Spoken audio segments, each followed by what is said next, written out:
programme matinal La Connexion. En ce temps de confusion et de panique générale, vous avez besoin de vous connecter au trône de Dieu et de maintenir la communion avec le Seigneur. Cette émission, c'est un temps de connexion divine. Gloire à Dieu. Merci beaucoup pour votre présence. Nous voulons prier ensemble. Prions. Éternel notre Dieu, que tu es incomparable, le Dieu saint, le Dieu pur, le Dieu qui siège au ciel et qui a les regards sur la terre. En venant à toi à pareil moment, nous voulons comprendre, Seigneur, cette notion de la sainteté de Dieu et que tu attends de nous en tant qu'enfants de Dieu. Nous prions que ta parole jette de la lumière dans nos cœurs et nous permette de cerner ton attente vis-à-vis de chacun de nous en tant qu'enfants de Dieu. Et que nous prions et que nous demandons, Seigneur, que ce plan merveilleux de Dieu soit accompli dans notre vie au nom de Jésus. Père, merci pour la réponse. Au nom de Jésus, nous avons prié. Amen. Merci beaucoup d'être présent. C'est un honneur pour moi de m'adresser à vous à pareil moment et rendre grâce à Dieu pour ce qu'il fait. Alors, vous voyez, nous sommes en train de continuer dans cette série d'études et nous sommes à la série numéro 3. Jésus qui donne le message à l'Église, au monde. Nous avons vu sa déité, nous avons vu ses merveilles. Alors, il est incontestable que Jésus est le Fils de Dieu, qu'il est venu afin que les hommes soient réconciliés avec Dieu. Et maintenant, il donne des messages. Il nous explique ce que nous devons faire. Je prie que la grâce de Dieu soit accordée à chacun de nous au nom de Jésus. Donc, notre étude numéro 13 porte sur le désir ardent pour la deuxième œuvre de la grâce de Dieu appelée sanctification complète. C'est-à-dire quoi? Voyez, sauver, c'est-à-dire né de nouveau, justifié. Est-ce que c'est suffisant? Je ne crois pas. Voilà pourquoi nous regardons dans Hébreux chapitre 12, verset 14. Hébreux chapitre 12, verset 14 dit « Recherchez la paix avec tous ». Il parle aux croyants justifiés. Il parle aux croyants qui sont nés de nouveau, marchant vers le ciel. Il dit « Recherchez la paix avec tous et la sanctification sans laquelle personne ne verra le Seigneur. » La repentance, la porte d'entrée. Nous sommes à la porte du ciel. Mais il dit « Recherchez la paix avec tous ». Il y a quelque chose qui doit se passer dans votre vie. Voilà pourquoi nous avons besoin de comprendre que c'est un enseignement important mais controversé. Souvent, cet enseignement est falsifié et à des moments, il est même délaissé. Pourtant, la parole de Dieu est formelle. C'est le laisser-passer pour entrer au ciel. Quand vous l'avez, vous passez haut les mains. C'est aussi la raison pour laquelle il est capital de reconsidérer les Saintes Écritures pour tirer l'essence de cette doctrine biblique capitale qui fut l'objet de la prière sacerdotale de Christ. Je prie, comme il accorde une importance capitale à la sanctification, que nous puissions aussi nous accorder. Alors, pour comprendre cette doctrine fondamentale de la foi, nous allons diviser cette étude en 3 parties. Nous verrons premièrement l'objectif ultime de la sanctification. Deuxièmement, nous parlerons de l'opération radicale de la sanctification par la puissance de l'Esprit.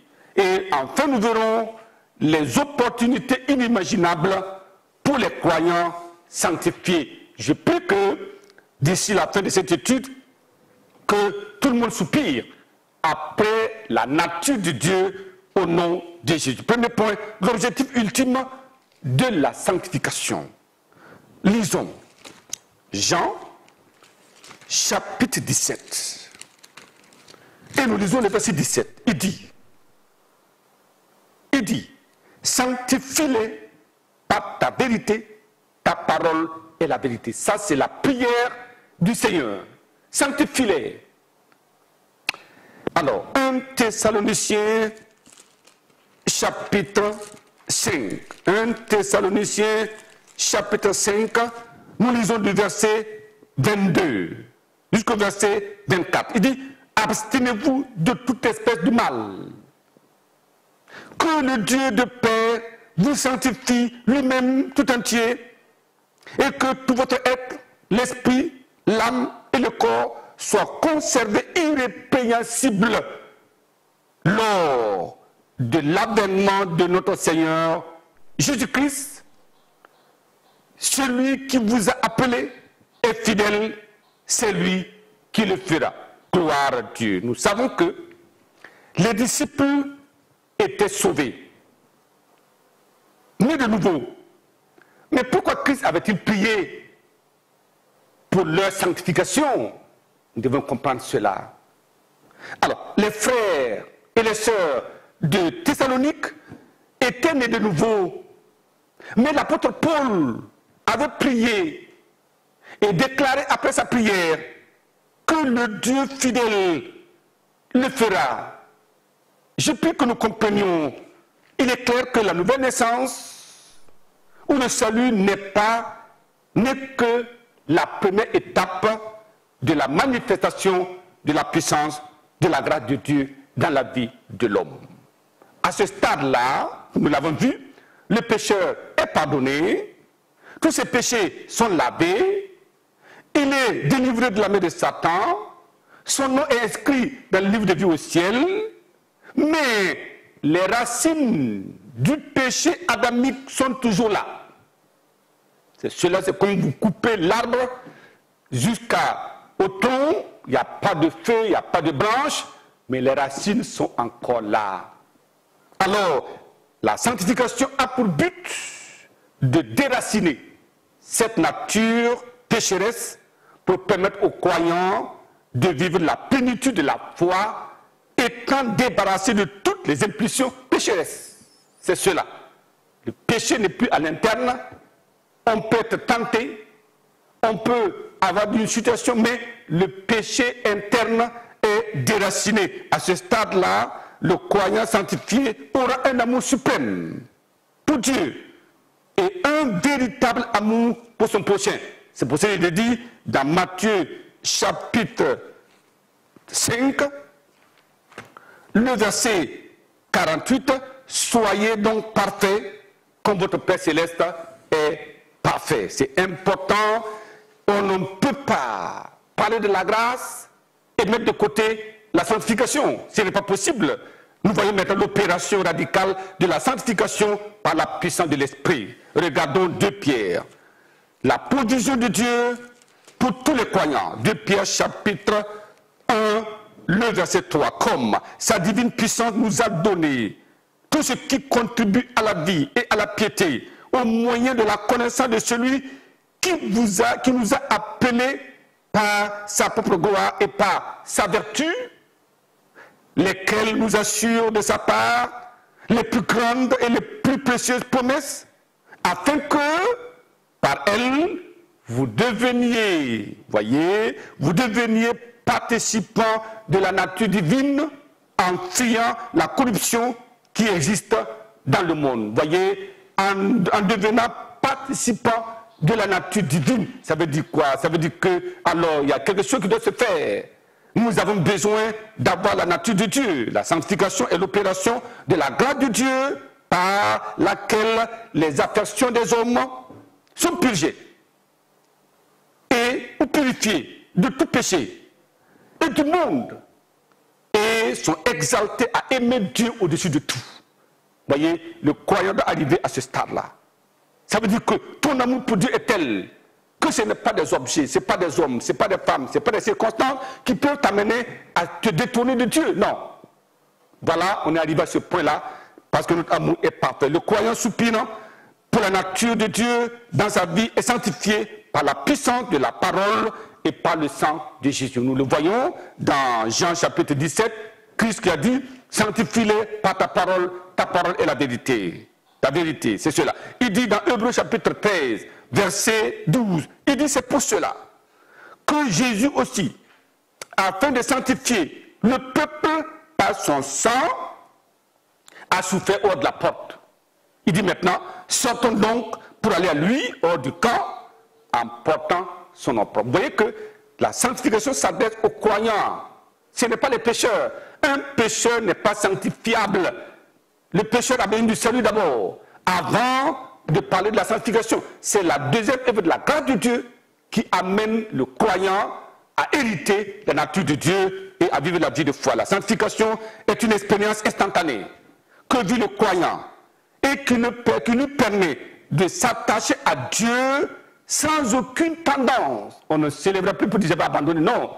Sans aucune tendance de dérailler, d'abandonner Dieu et de dévier du chemin ou de la voie du Seigneur. Gloire à Dieu. Je prie que nous comprenions l'importance que la puissance de Dieu vous atteigne et que ce miracle soit accompli dans votre vie au nom de Jésus. Troisième point, avant de prier, les opportunités inimaginables pour les croyants sanctifiés. Pourquoi nous devons être sanctifiés? 2 Corinthiens chapitre 7, le verset 1 que nous lisons, il dit ceci: ayant donc de telles promesses, bien-aimés, purifions-nous de toute souillure de la chair et de l'esprit, en achevant notre sanctification dans la crainte de Dieu. C'est très important. Oui, il y a le stade de la sanctification et nous devons croître dans la sanctification. Quelles sont les opportunités? Premièrement, c'est la seule voie pour entrer au ciel. Vous pouvez le lire dans 1 Thessaloniciens chapitre 3, verset 13, il dit « afin d'affermir vos cœurs, pour qu'ils soient irréprochables », c'est cela, irréprochables, dans la sainteté devant Dieu, notre Père, lors de l'avènement de notre Seigneur Jésus avec tous les saints. Vous voyez? Donc, Jésus vient pour prendre des saints, pas des croyants pécheurs, pas des croyants compromettants, non, mais des croyants sincères. Tout est lavé, purifié, prêt pour l'enlèvement. Deuxièmement, alors, c'est pour être agréable à Dieu et hériter toutes les promesses. Si nous prions, si nous sommes saints, nos prières sont exaucées, alors nous demandons à Dieu, Dieu entend, et nous devenons un partenaire de Dieu. Troisièmement, c'est pour être revêtu de la puissance d'en haut, la puissance du Saint-Esprit dans le croyant. Voyez, un pécheur ne peut pas être rempli du Saint-Esprit, ce n'est pas possible. Il faut qu'il passe d'abord par le stade de la repentance, justifié, deuxièmement, sanctifié, troisièmement maintenant, le baptême du Saint-Esprit vient. C'est la troisième puissance de Dieu qui descend et qui amène le croyant à être un homme de victoire. Donc, c'est pour dire que c'est pour que nous puissions mener de façon victorieuse le combat de la foi contre les puissances des ténèbres, les esprits méchants, mais aussi pour un service efficace de Dieu. Vous voyez, la sanctification est un mot qui signifie rendre sacré ou saint, mettre à part pour un service saint.